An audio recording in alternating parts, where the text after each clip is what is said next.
ایک دفعہ اللہ تعالیٰ نے شیطان کو حکم دیا کہ تو ہمارے رسول محمد کے پاس جا اور ان کی باتوں کا جواب دے۔ شیطان نبی کے پاس آیا۔ شیطان آپ کو ملا اور کہا، خدا نے مجھ کو آپ کے پاس بھیجا ہے اور کہا ہے کہ میرے نبی کی باتوں کا جواب دے۔ آپ صلی اللہ علیہ وآلہ وسلم نے فرمایا کہ ہم مسلمانوں میں کون لوگ تیرے دوست ہیں اور کون دشمن ہیں؟ کہا 15 قسم کے لوگ یہ میرے دشمن ہیں۔ سب سے بڑے دشمن تم ہو، اور بادشاہ انصاف کرنے والا اور اس میں اہل ریاست اور سب حاکم آ گئے۔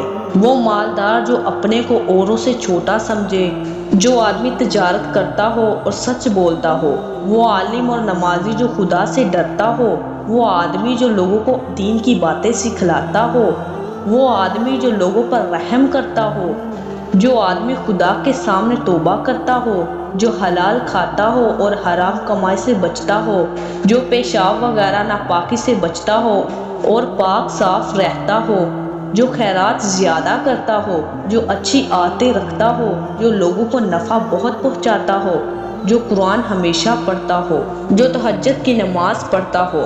اور یہ 10 قسم کے لوگ میرے دوست ہیں، وہ میرے ہیں اور میں ان کا ہوں۔ بادشاہ ظالم جو لوگوں پر ظلم کرے، اور اسی میں اہل ریاست اور سب حاکم آ گئے۔ وہ مالدار مسلمان جو اپنے کو بڑا سمجھتا ہو، جو اپنا مال جھوٹ بول کر دھوکہ فریب سے بچاتا ہو، کم تولتا ہو، کم ناپتا ہو، شراب پیتا ہو، غیبت چغلی کرتا ہو، جو نیک کاموں سے دکھاوا کرتا ہو، جو یتیموں کا مال کھاتا ہو، ہمیشہ وقت پر نماز نہ پڑھتا ہو، جو زکوٰۃ نہ دیتا ہو، جو دنیا کی حسرت زیادہ کرتا ہو۔ بس اے محمد، یہ لوگ میرے پیارے ہیں اور بڑے درجے کے دوست ہیں۔ یہ کہہ کر شیطان نافرمان بھاگ نکلا۔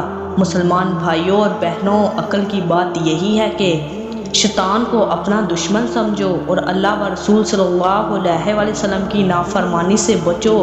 کوئی برا کام نہ کرو کہ شیطان کے دوست بن جاؤ۔ اتنی غفلت تو نہ کر مسلم خدا کے واسطے، فکر کر کچھ تو بھلا روزے جزا کے واسطے۔ حسرت و غصہ، بغض و کینہ، غیبت و مکرور فریب، رات دن کرتا ہے عمر بے بقا کے واسطے۔ پڑھ کے تو قرآن کو کچھ جمع کر لے اب ثواب، قبر پر کون آئے گا پھر فاتحہ کے واسطے۔ حق کی نافرمانیوں سے باز آ تو باز، آگ دوزخ کی بھٹکتی ہے سزا کے واسطے۔ کام دوزخ کے کرے اور جنت کا ہے امیدوار، قصر جنت تو بنا ہے پارسا کے واسطے۔ یا الہی اپنی ذات کی بریا کے واسطے، سرور عالم محمد مصطفیٰ کے واسطے، دل کو میرے الفت دنیا سے کر دے پاک و صاف، تا میرے سب کام ہو تیری رضا کے واسطے۔